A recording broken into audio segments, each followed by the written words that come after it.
Bienvenue dans notre dernière vidéo de la série de formation Python pour tous. Cette série avait pour objectif de vous donner des bases dans la programmation avec le langage Python. Dans cette vidéo, nous allons mettre tout en pratique, tout ce que nous avons appris jusque-là, variables, conditions, boucles, fonctions, package, modules et tout, pour voir comment est-ce qu'on peut assembler tout ça pour réaliser quelque chose de concret. Donc, nous allons réaliser un jeu de quiz ensemble. Donc, je vais aller de A à Z, comment est-ce qu'on peut utiliser ces éléments-là pour créer un mini-jeu que nous allons réaliser ensemble. Rapidement, je vous montre à quoi va ressembler notre jeu. Là, je suis dans mon terminal, j'ai exécuté mon jeu. Dans un premier temps, un message doit s'afficher où on nous demande de choisir le sujet pour le quiz. Que ce soit mathématiques, physique, Python, programmation ou tout autre sujet qui vous intéresse. Donc moi, ici, je vais choisir Python. Je tape Entrée et on me souhaite la bienvenue dans le jeu. On me demande de déterminer le type de données tuple en Python.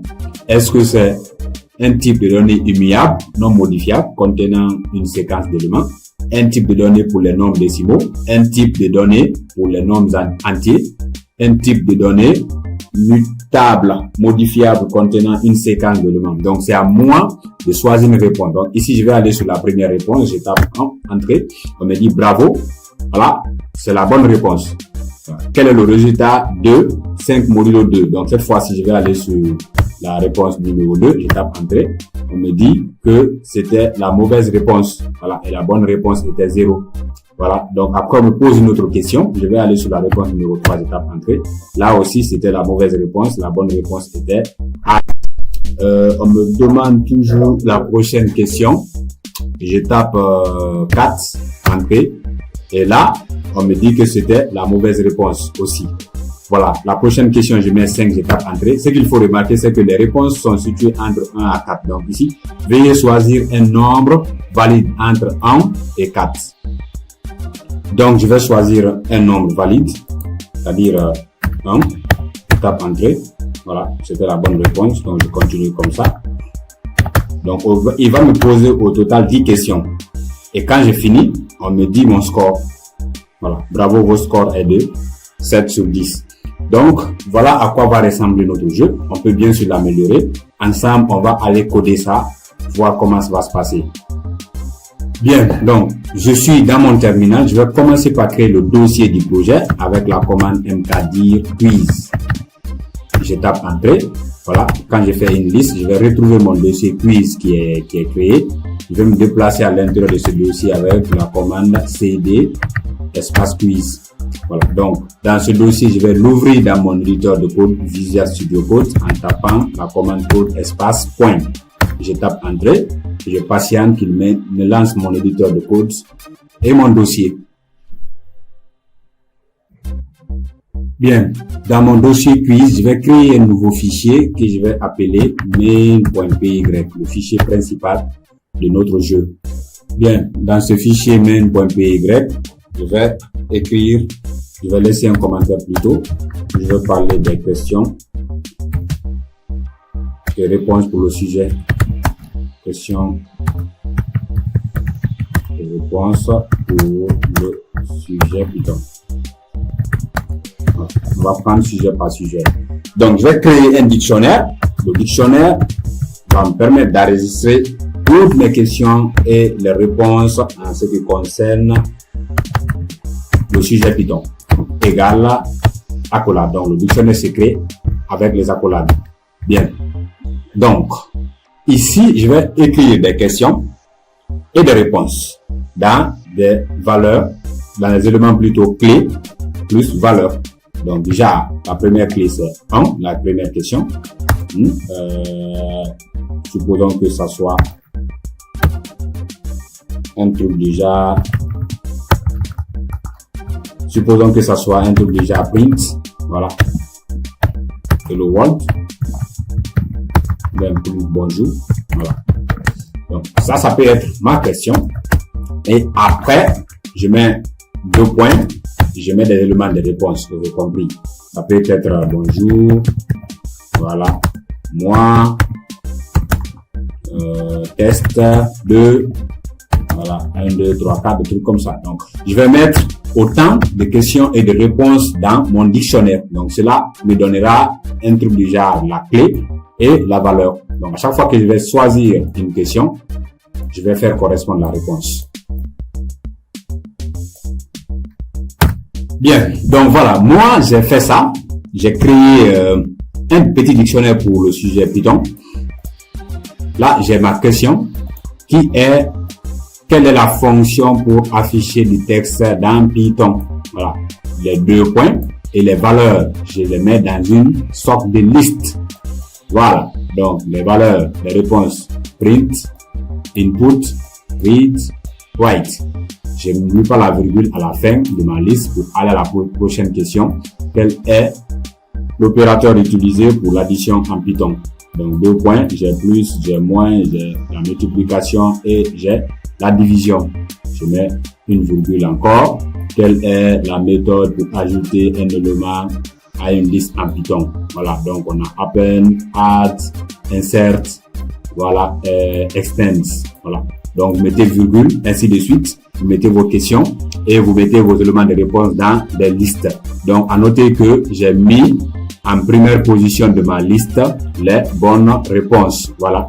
Pour ne pas que j'ai à écrire le programme trop complexe pour trouver la bonne réponse. Donc, mettez-vous aussi comme moi les bonnes réponses dans la première valeur de votre liste. Voilà. Donc, vous allez faire la même chose pour tous les sujets que vous voulez. Voilà, autant de questions, autant de sujets. Donc, je vais aller rapidement, mettre la vidéo sur pause. On se reprend après que j'ai la liste de tous mes sujets et toutes mes questions. Parfait. Donc, moi, j'ai fini. J'ai pris 3 sujets. Le premier sujet, c'est Python. Le deuxième sujet, les mathématiques. Et le troisième sujet, la physique. Donc, à chaque sujet, j'ai proposé 3 questions et 4 réponses différentes. Cela donnera à mon utilisateur le choix de choisir parmi ces 4 réponses. Donc, vous pouvez mettre autant de sujets que vous voulez, autant de questions que vous voulez et autant de réponses que vous voulez. Voilà. Mais n'oubliez surtout pas de mettre les bonnes réponses dans la première valeur de votre liste. Donc, ici, au niveau de Python, j'ai 3 questions. Au niveau des sujets mathématiques, j'ai 3 questions. Au niveau du sujet physique, j'ai 3 questions. Donc, ce sont des dictionnaires que j'ai créés. Et dans ces dictionnaires, j'ai mis ce qu'on appelle des questions avec des réponses sous forme de liste. Voilà. Donc, ça, c'était la première étape. L'étape où on met toutes nos questions et toutes nos réponses. Donc, dans un deuxième temps, on va enlever tout ça ici pour ne pas surcharger nos codes. On va créer des packages. On va mettre ces questions là-bas et après, on va les importer. Donc, ça sera plus tard. Donc, on va continuer sur la prochaine étape. Maintenant, nous allons écrire des fonctions qui vont nous permettre de jouer notre jeu. Donc, j'ai pensé à quelques fonctions que nous allons noter ensemble. Donc, la première fonction va nous permettre de récupérer la liste des questions pour chaque sujet donné.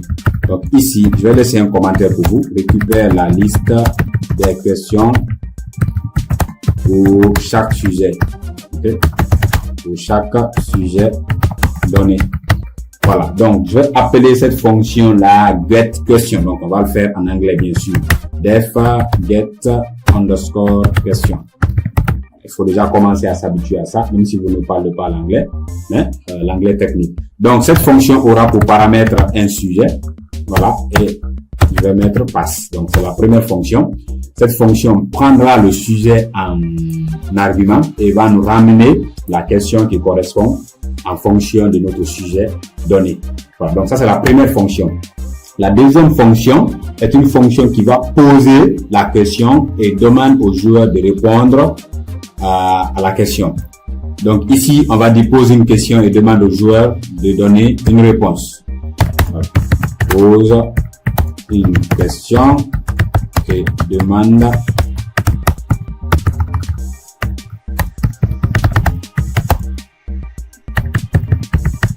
la prochaine fonction permet de poser une question et demander au joueur de répondre. Donc cette fonction, je vais l'appeler askQuestion. Poser une question. askQuestion. Donc, cette fonction aura en paramètre la question et la réponse du joueur.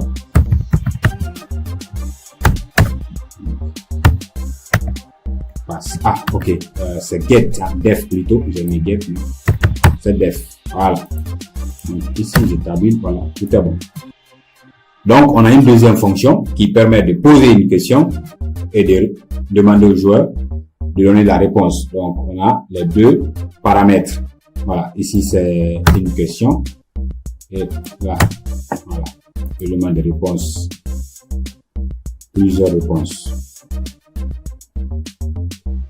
Donc, la prochaine fonction va nous permettre de jouer au quiz. Donc, ici, on va mettre jouer un quiz en fonction du sujet.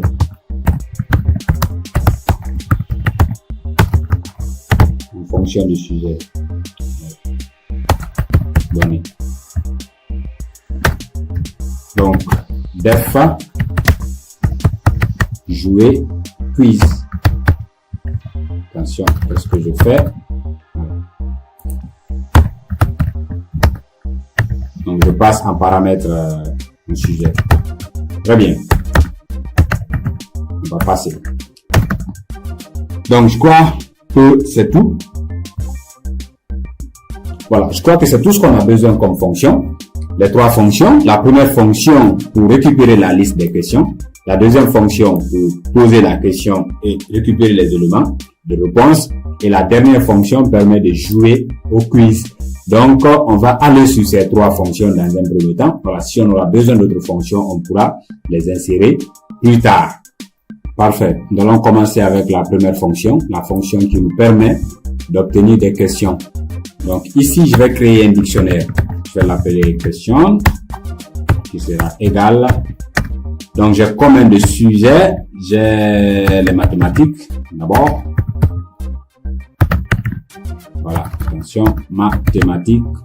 Donc, ici, je vais passer comme valeur les questions liées à la mathématique. Donc, je vais copier mon dictionnaire ici et je le passe comme valeur. Voilà.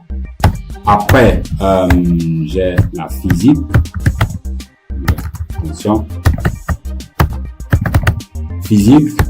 Lui aussi, je vais passer comme valeur les questions liées à la physique. Je copie et là, je vais coller. Et finalement, je vais finir par Python. Voilà. Deux points. Je passe en argument les questionnaires de Python. Voilà. En valeur plutôt. Donc, ça c'est un dictionnaire aussi que j'ai créé et j'ai passé en argument un autre dictionnaire. Donc, toutes les questions liées au sujet mathématique, voilà, seront dans la clé mathématique.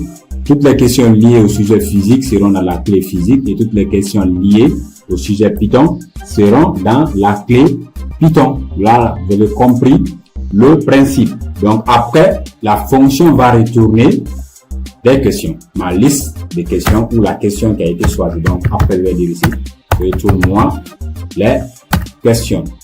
Plutôt. Donc, ça, c'est ma première fonction. Très simple.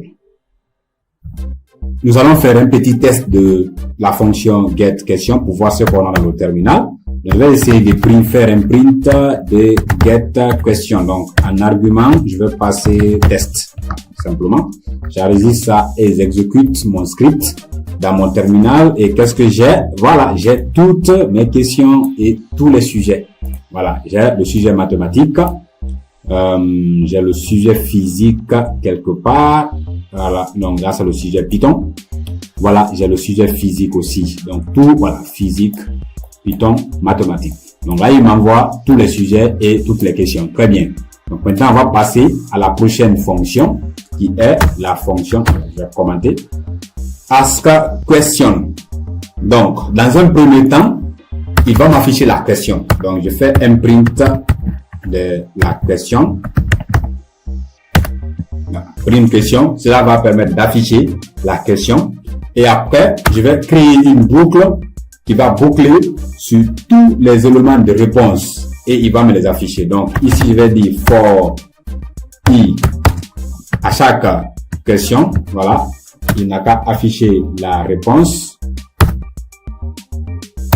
Je vais créer une énumération, énumérate, réponse et l'énumération n'a qu'à commencer à partir de 1. Voilà, donc, en fait, qu'est-ce que j'ai fait là? J'ai créé une boucle qui va boucler sur toutes les questions et tous les éléments de réponse. Donc, c'est pourquoi ici, vous voyez deux variables. La première valeur ici, I, c'est pour la question et la deuxième valeur, c'est pour la réponse qui est dans ma liste ici. Voilà. Pour chaque question, il y a plusieurs réponses. Donc, la boucle va boucler sur chaque question et à chaque question, il y aura une seconde boucle qui va boucler sur les éléments de réponse à m'afficher. Donc, j'ai mis les réponses dans ce qu'on appelle des énumérations. Alors, les énumérations sont très utilisées avec le langage Python. Donc, ce sont des fonctions, voilà, un outil pratique pour itérer sur des séquences tout en conservant à la fois les valeurs et les indices, ce qui simplifie beaucoup plus les tâches de nos programmes. Donc, ici, il va conserver non seulement nos valeurs et en même temps nos indices. Donc, ici, l'indice, par défaut, si vous ne mettez pas le start, ça va commencer par 0. Donc, ici, je vais demander de commencer par 1, qui est, voilà, la question qui va correspondre à la première valeur. Donc, ici, voilà comment est-ce que nous allons créer cette boucle-là. Maintenant, à chaque boucle, voilà, à chaque énumération, je vais décider d'afficher. Non seulement je vais formater, voilà, la question et après la réponse. La réponse qui correspond à la question. Sans S bien sûr. Donc, voilà comment est-ce que cette fonction-là va jouer son rôle. Très simple. À chaque question qui va être passée, voilà, puis il va proposer des éléments de réponse. Il va afficher la question.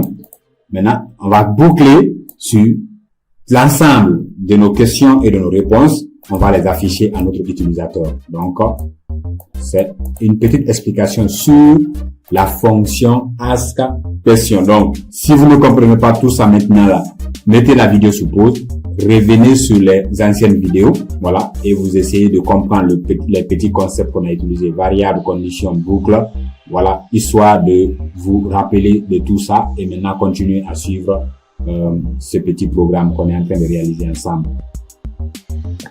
Bien, donc là, les questions sont posées. On va essayer de récupérer le choix de l'utilisateur. Donc pour cela, je vais essayer de créer une boucle infinie. Voilà, tant que c'est vrai, je vais demander à l'utilisateur de faire un choix. Et le choix là va être converti en un nombre entier. Donc, int, et je fais input, voilà, en parenthèse, entre griffes. Donc, je fais int input, en parenthèse, entre griffes. Là, je vais lui demander son choix, votre choix. Donc, moi, par défaut, j'ai affiché 4 éléments de réponse. Et ce sont ces 4 éléments de réponse que je vais lister. Donc, soit il met numéro 1, soit il met la réponse numéro 2, numéro 3 ou numéro 4. Donc, notre utilisateur a droit à 4 éléments de réponse. Voilà. Donc, tant que c'est vrai, on va afficher ça. Maintenant, on va essayer de sécuriser notre programme parce que tout simplement, notre utilisateur peut ne pas écrire ou répondre par 1, par 2, par 3 ou par 4. Il peut tenter de répondre par un autre élément de réponse. Donc, si la réponse n'est pas la réponse numéro 1, numéro 2, numéro 3 et numéro 4, alors on va l'afficher une erreur. Donc, pour cela, je vais demander à ce que notre programme essaye de récupérer le choix de l'utilisateur avec try except plutôt. Donc, il n'a qu'à essayer et après, il n'a qu'à lever une exception au cas où il y a une erreur. Donc, il essaie d'abord de récupérer le choix de l'utilisateur. Voilà, s'il trouve OK, ça marche. Sinon, il n'a qu'à me lever une erreur. Donc, raise except value erreur ici. Voilà, on va lever une exception. Plutôt, c'est value error. Et là, on va le printer, un message comme par exemple, veuillez choisir un nombre valide entre 1 et 4. Donc, c'est très simple. Veuillez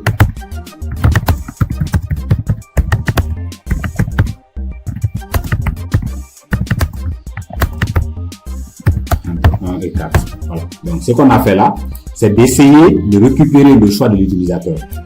Voilà. S'il a mis quelque chose entre 1 et 4, c'est bon. Sinon, on le fait une exception, on lève une exception et on l'affiche un message d'erreur pour le dire de choisir un nombre entre 1 et 4. Voilà. Donc,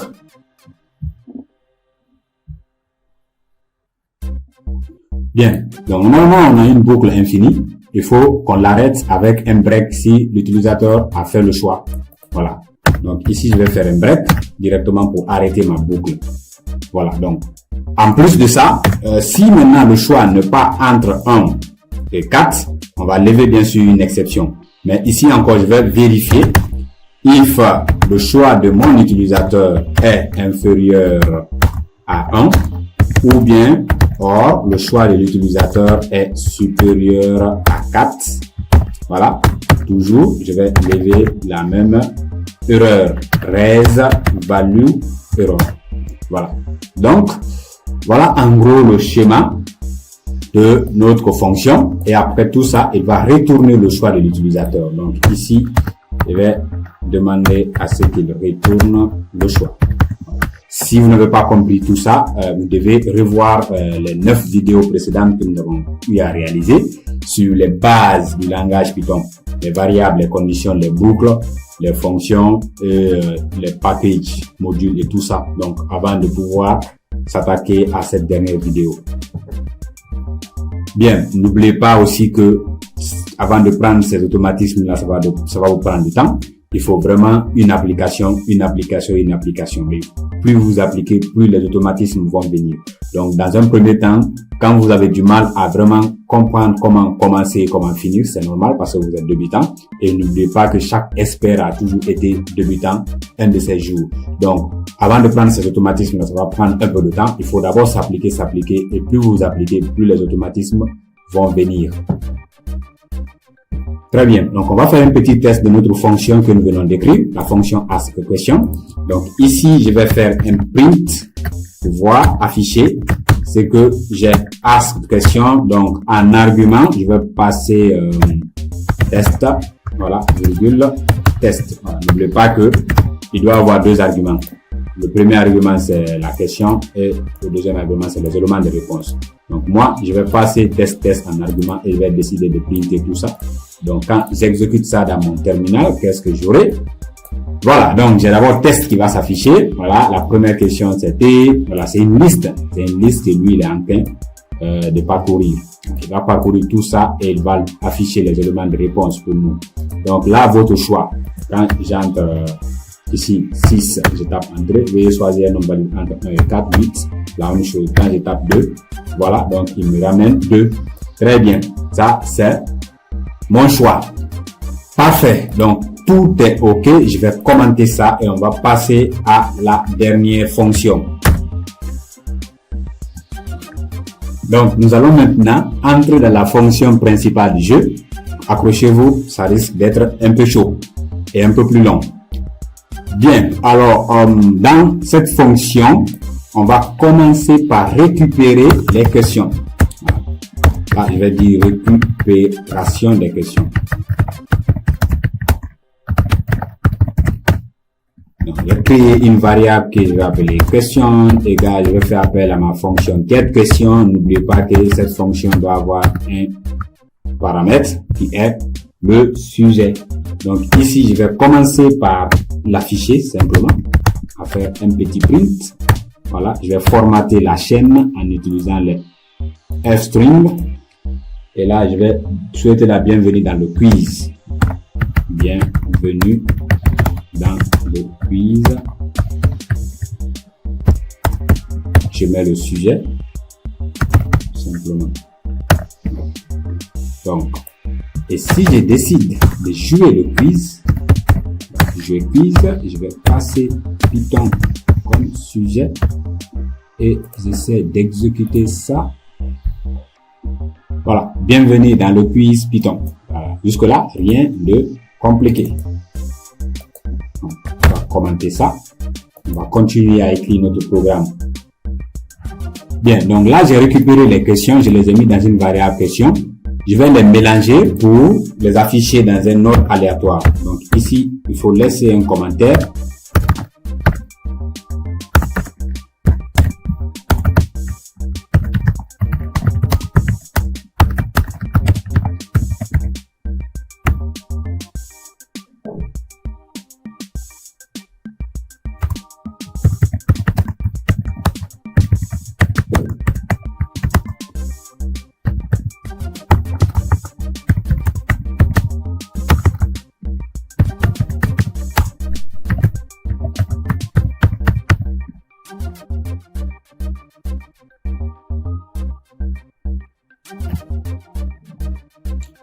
Bien, donc, là, on va mélanger les questions pour les poser dans un ordre aléatoire. Donc, je vais créer une variable que je vais appeler questions aléatoires, qui sera égale à ma liste. Voilà. C'est une liste de questions. Et je vais récupérer mes questions avec ce qu'on appelle l'air clé. Voilà. Donc, vous vous souvenez que chaque question a une clé. Hein? Vu que cette question est dans un dictionnaire. Et les dictionnaires sont composés des paires clés valeurs. Donc, ici, moi, je récupère les clés de chaque question sous forme de liste. Et je mets tout ça dans ma variable question aléatoire. Donc là, je vais importer le module random qui va choisir une question par hasard. Voilà. Une question librement comme ça, à la bête, à la con, simplement dans mon programme. Voilà. Donc ici, je vais l'importer dans mon programme. Voilà. Import random. Donc, vous vous rappelez de notre jeu, devine le nom, on a utilisé le module random. Donc, il faut d'abord l'importer. Et quand vous finissez de l'importer, là maintenant, on peut simplement l'utiliser. On peut se servir de ce module random pour générer un nombre aléatoire. Et là aussi, c'est la même chose. On va se servir de notre module random pour choisir une question au hasard. Donc, ici, je fais appel à mon module random.shuffle. Voilà. Donc, nous allons utiliser la fonction shuffle du module random. Retenez que la fonction shuffle du module random est une fonction qui est utilisée pour mélanger aléatoirement les éléments d'une séquence mutable. Donc, comme par exemple une liste. Et nous, on a déjà créé là une liste. Donc, on veut que la fonction shuffle se charge de mélanger aléatoirement les éléments de cette liste. Donc, cela peut être particulièrement utilisé dans des scénarios où on a besoin d'ordre aléatoire pour des éléments. Donc, comme dans notre cas, si on a besoin que les questions soient générées ou les réponses soient générées aléatoirement. Donc, la fonction shuffle du module random permet de générer en fait des éléments aléatoirement. Voilà. Donc, je vais le passer ici en argument.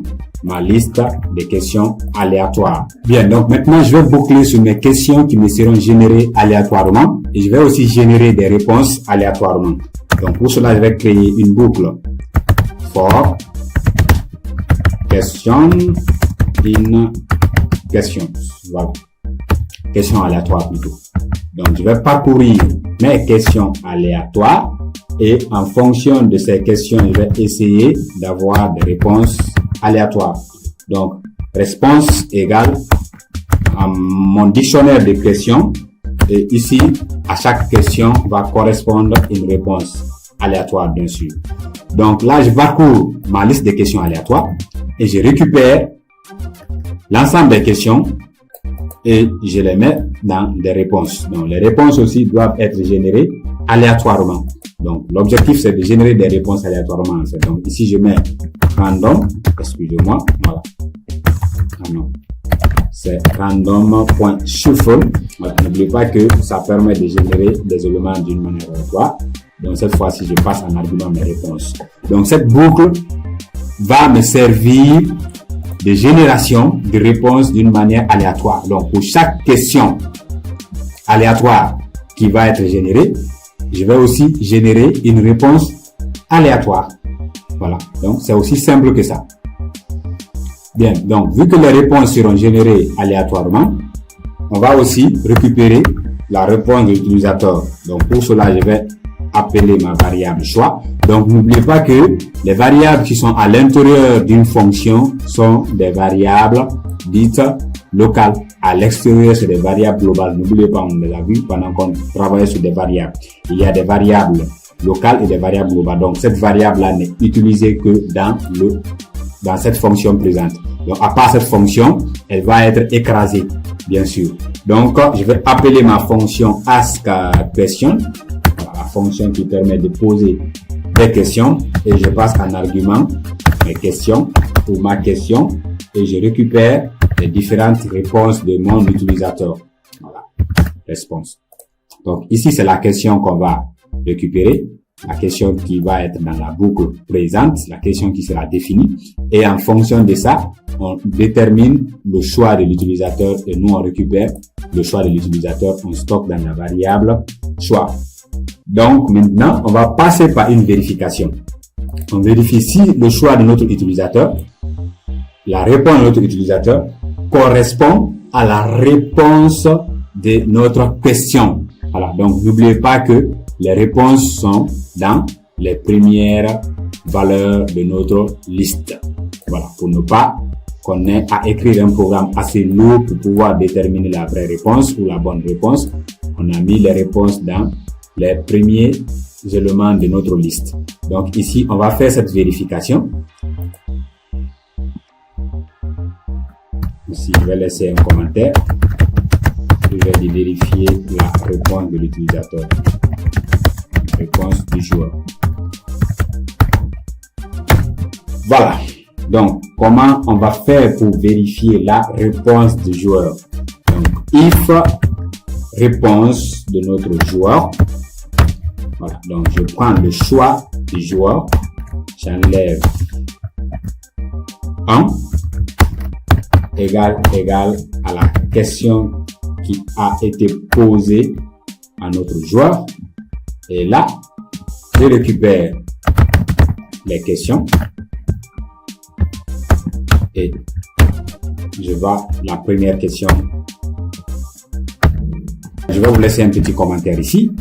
Donc ici, je vous ai dit qu'on va écrire une fonction qui permet de vérifier si la réponse choisie par le joueur, voilà, celle-là que vous avez ici. Pourquoi est-ce qu'on va mettre choix -1?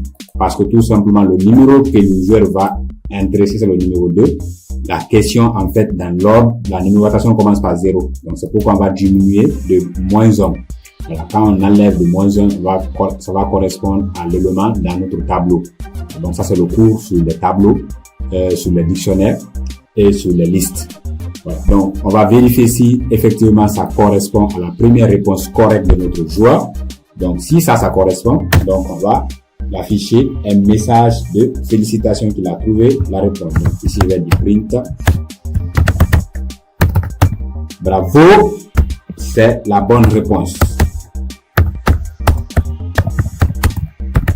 C'est la bonne réponse. Voilà, donc on va l'afficher. Donc normalement, il doit avoir un score. Donc j'ai oublié de créer cette variable score. Donc ce sera une variable globale. Donc on va créer une variable score qui va en fait permettre au joueur de savoir s'il a trouvé la bonne réponse ou pas. Donc à la fin, on va l'afficher son score. Donc ici, je vais dire score égale à score plus 1. Voilà. Sinon, vous pouvez directement utiliser un raccourci score plus égale à 1. Donc ça, en fait, vous faites ce qu'on appelle l'incrémentation du score. Incrémente le score du joueur.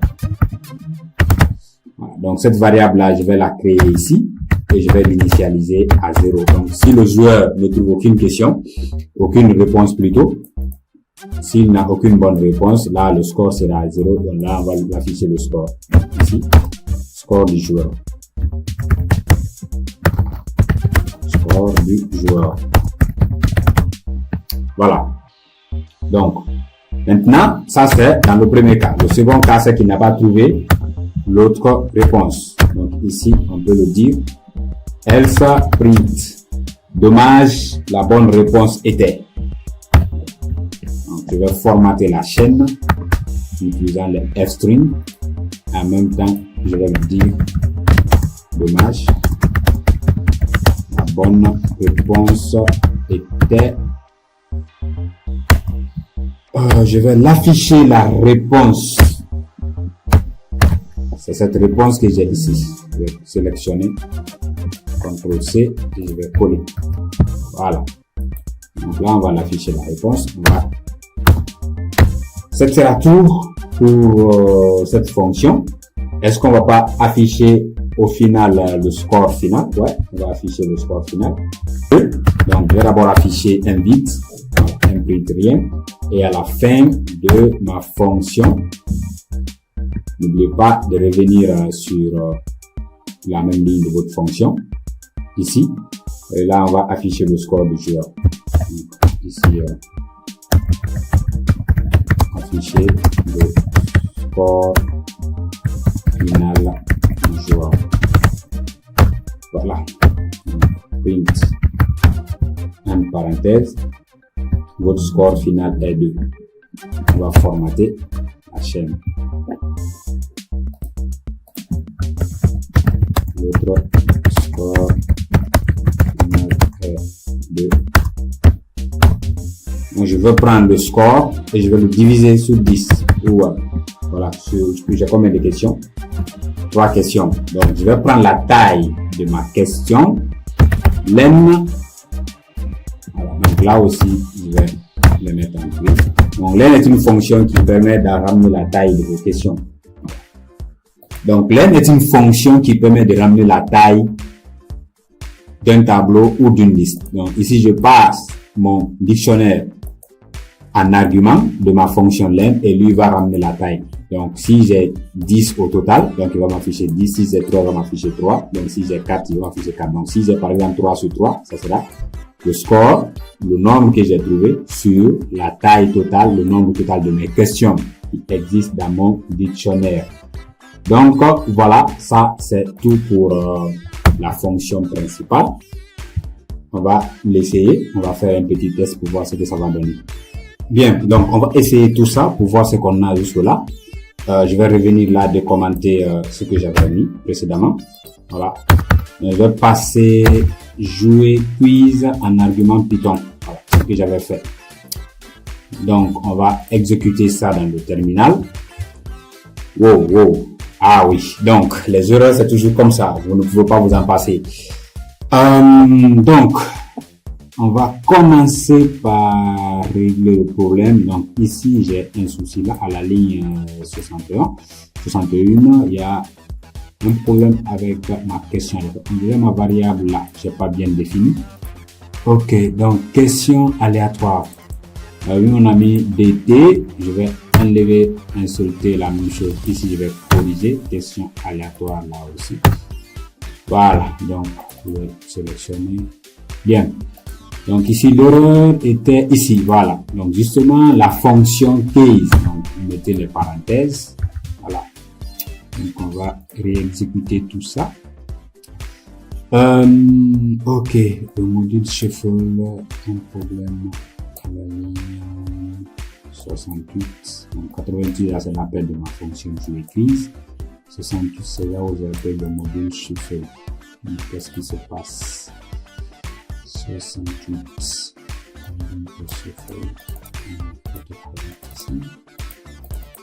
Est-ce que je monte?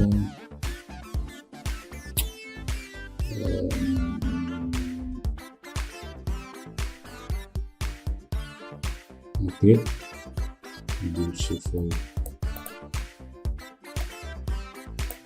vais revoir la fonction question là.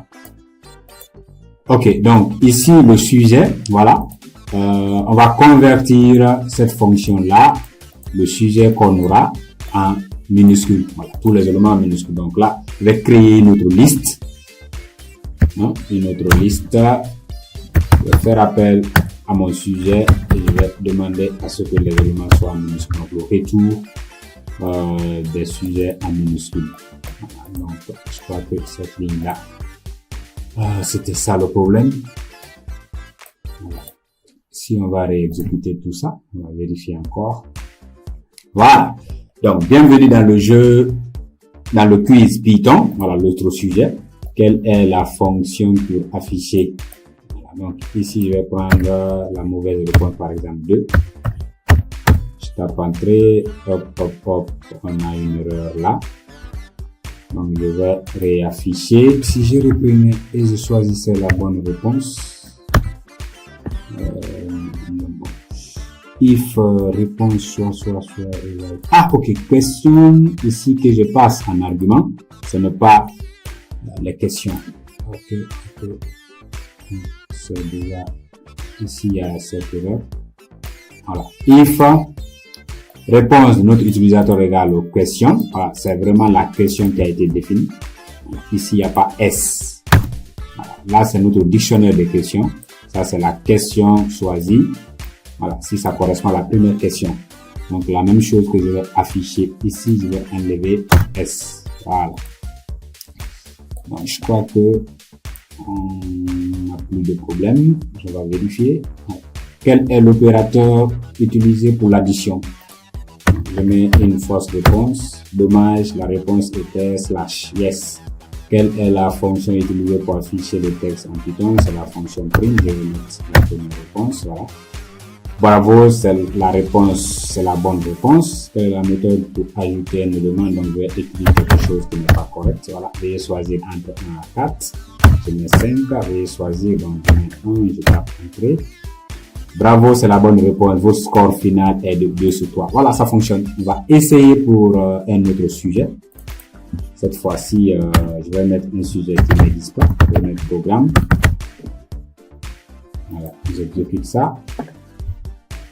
Et voilà. Donc ça, déjà, ça n'existe pas. Donc, on va devoir écrire une fonction ou une condition pour que l'utilisateur choisisse un sujet qui existe dans notre dictionnaire. Voilà, des questions. Donc, quand je prends pour un sujet qui existe, par exemple, physique, je crois que j'ai des questions en physique. Et j'exécute. Voilà, donc là, ça existe. Donc, non. Bravo, vos scores finaux de 3 sur 3. Parfait. Donc, on va gérer le cas où notre utilisateur choisit un sujet qui n'existe pas. Et on va clôturer par ça. Voilà. Donc, je vais commenter tout ça. Donc, je vais l'enlever. Ok. Donc, ici, je vais demander au joueur de choisir le sujet du quiz. Bien. Donc, on va demander au joueur de choisir le sujet du quiz. Pour cela, je vais créer une boucle infinie. Tant qu'il n'a pas choisi le vrai sujet, alors la boucle va continuer à tourner. Donc, ici, je vais créer une variable que je vais appeler sujet où je vais récupérer le sujet avec la fonction input. Je vais demander de choisir un sujet pour le quiz. Choisir un sujet pour le quiz.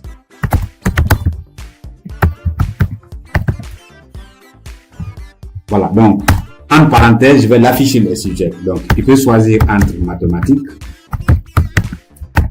entre la physique, entre mathématiques, physique, Python.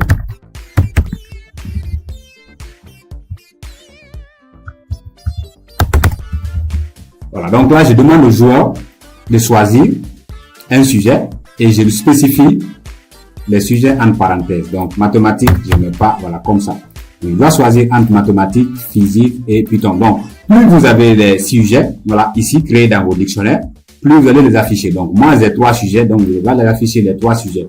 Mathématiques, physique, Python. Donc, mon joueur doit choisir entre ces 3 sujets. Donc, en dehors de ces sujets-là, il ne peut pas choisir un autre sujet. Donc, je vais vérifier si effectivement le choix qu'il a fait partie de mon dictionnaire. Donc, ici, je vais dire if le sujet de notre joueur, je vais directement le convertir en minuscule, en point lower. Voilà. Si le sujet existe dans ma liste. Et dans ma liste, je vais mettre mathématiques. Voilà, mathématiques. On va mettre aussi physique si possible. Et après, on va mettre Python. Donc, attention, vous le faites entre griffes. Physique, Python. Voilà. J'oublie les griffes. Un peu bête. Donc, ici, on va vérifier si vraiment le choix de notre joueur existe entre le dictionnaire, plutôt entre la liste que nous avons définie. Et cette liste, c'est la liste de nos questionnaires que nous avons mis ici. Donc, on a défini des questions pour la physique, on a défini des questions pour les mathématiques, on a défini les questions pour Python.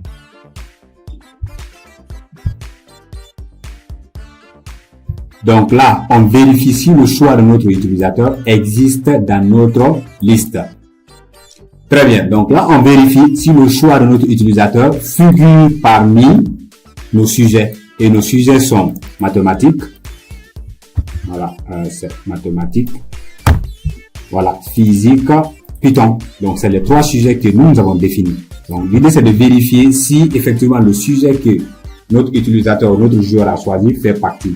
Donc, si ça fait partie, automatiquement, attention, on fait appel à notre fonction jouer quiz et on passe en argument le sujet choisi par l'utilisateur. Voilà, donc on arrête la boucle automatiquement. Sinon, on va l'afficher un message d'erreur, else, et on va le dire sujet invalide, veuillez saisir un sujet valide.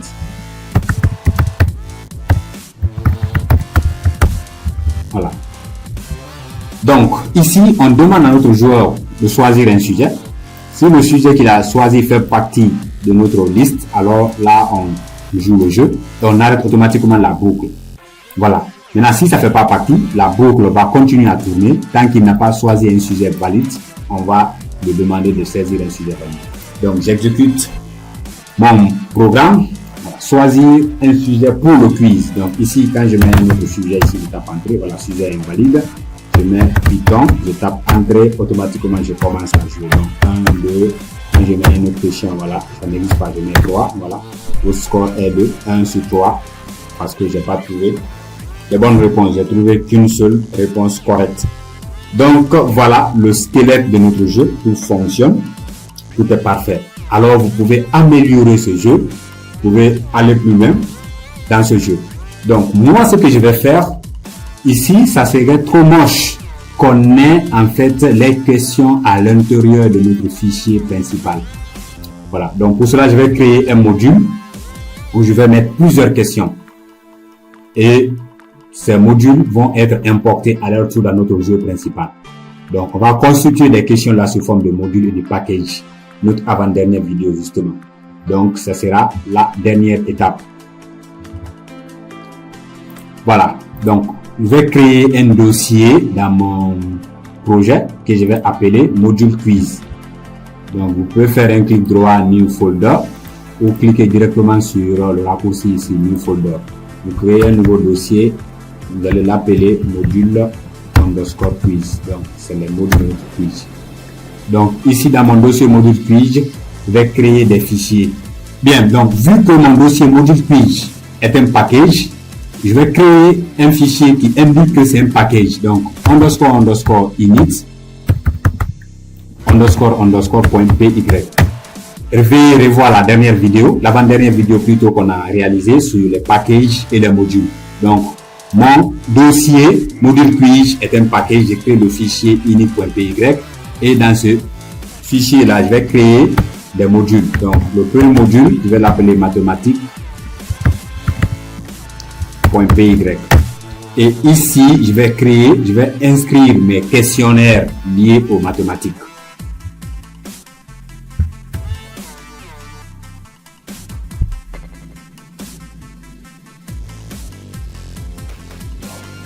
Voilà, donc comme vous le voyez, dans mon fichier mathématiques.py, j'ai mis au moins 10 questionnaires et les différentes réponses liées au sujet mathématiques.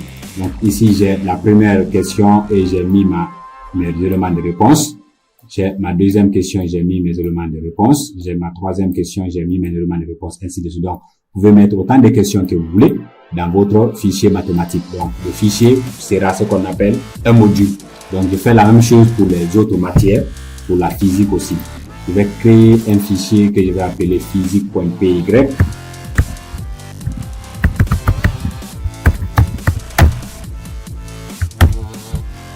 Voilà.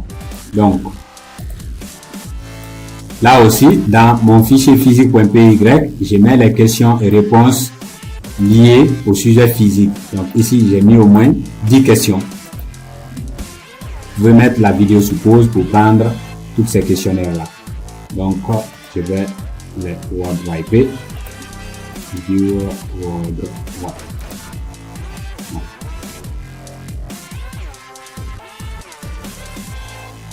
Bien, donc on va créer un autre fichier pour Python, le dernier sujet, .py. Donc, j'ai créé les trois fichiers que vous avez là. Le fichier mathématiques.py qui a toutes les questions mathématiques, physique.py toutes les questions liées à la physique, et le fichier python.py. Attention, je ne l'ai pas créé dans mon dossier module, je vais le déplacer. Il doit être dans module. Voilà, donc je vais vous laisser les liens de ces fichiers là dans la description de la vidéo. Vous pouvez télécharger tout le script complet et vous allez utiliser ça sur vous. Donc ici, nous, on a nos différents éléments qu'on a créés. Donc c'est nos modules. Donc les modules vont être importés dans notre jeu principal. Donc je vais revenir dans mon jeu principal et je vais enlever toutes les questions que j'ai insérées ici manuellement et ensuite je vais importer mon module. Donc dans mon fichier main.py, je vais enlever toutes les questions que j'ai insérées à l'intérieur manuellement parce que dorénavant les questions sont dans mes modules. Voilà, mathématiques, physique et Python. Voilà, donc ces modules vont être importés dans mon projet. Donc ici je vais demander l'importation du package import module quiz. Voilà. Et là, non, je vais dire from, voilà, module quiz, import. Je vais commencer par les mathématiques, je vais importer aussi la physique et je vais importer Python. Donc, vous pouvez constituer ça en des dossiers, en des fichiers, en des packages en fonction de vos sujets.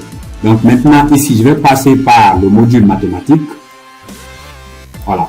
Dans mon module mathématique, il n'a qu'à sélectionner, voilà, les questions liées à la mathématique.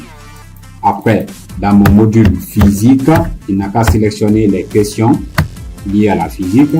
Et finalement, dans mon module Python, il n'a qu'à sélectionner les questions liées au sujet Python. Et là, notre fichier devient moins chargé. Et vous pouvez mettre le code de vos questionnaires dans d'autres fichiers et ensuite les importer. Très bien. Si vous n'avez pas compris ça, mettez cette vidéo sur pause. Je vous invite à repartir sur la précédente vidéo, la visionner, pour voir comment est-ce qu'on travaille avec les modules et les packages. Parce que c'est ce qu'on a utilisé ici. On les a importés et à partir de maintenant, notre code devient plus léger. Donc là, je vais l'exécuter à nouveau pour voir si tout fonctionne. Très bien. Donc, tout fonctionne effectivement. Je vais choisir les mathématiques. Je tape entrée. Et voilà. Est-ce que j'ai mis mathématiques comme il faut? Ok. Donc, il y a un problème. Donc, on va régler tout ça. Voilà. Donc, on a une erreur. Cette erreur-là, la clé mathématique n'existe pas. Alors, je vais essayer, ok, je vais revenir vérifier ça, clé mathématique. La mathématique dans mon dictionnaire ici, je mets avec S mathématique, c'est bon.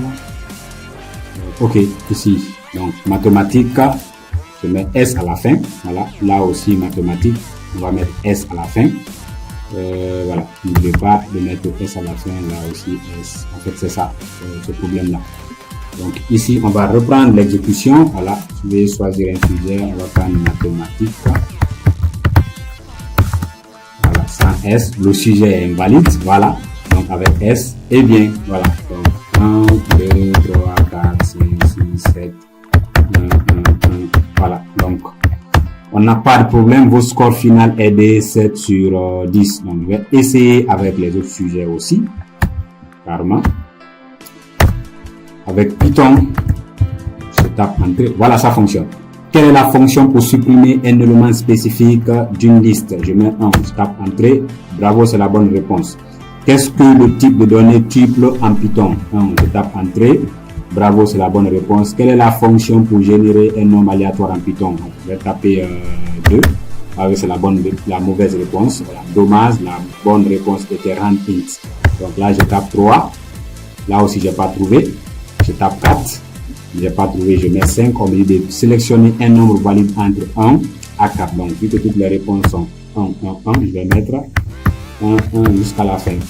Voilà. Donc, votre score final est de 7 sur 10. Donc, voilà, tout fonctionne. On n'a pas de problème. Voilà. Donc, félicitations. Vous êtes arrivé à la fin. Je vous laisserai le script de ce jeu complet dans la description de la vidéo, mais essayez de comprendre ça et de réaliser vous aussi à votre niveau. Très bien, si vous êtes arrivé jusqu'à ce niveau dans cette première partie de notre formation Python pour tous, je vous félicite et je vous encourage à continuer ainsi. Dans les prochaines formations, on va commencer à travailler sur la programmation orientée objet, afin de réaliser des superbes applications cette fois-ci dans des interfaces graphiques. Donc, abonnez-vous à la chaîne pour ne pas rater les prochaines formations qui seront disponibles très bientôt.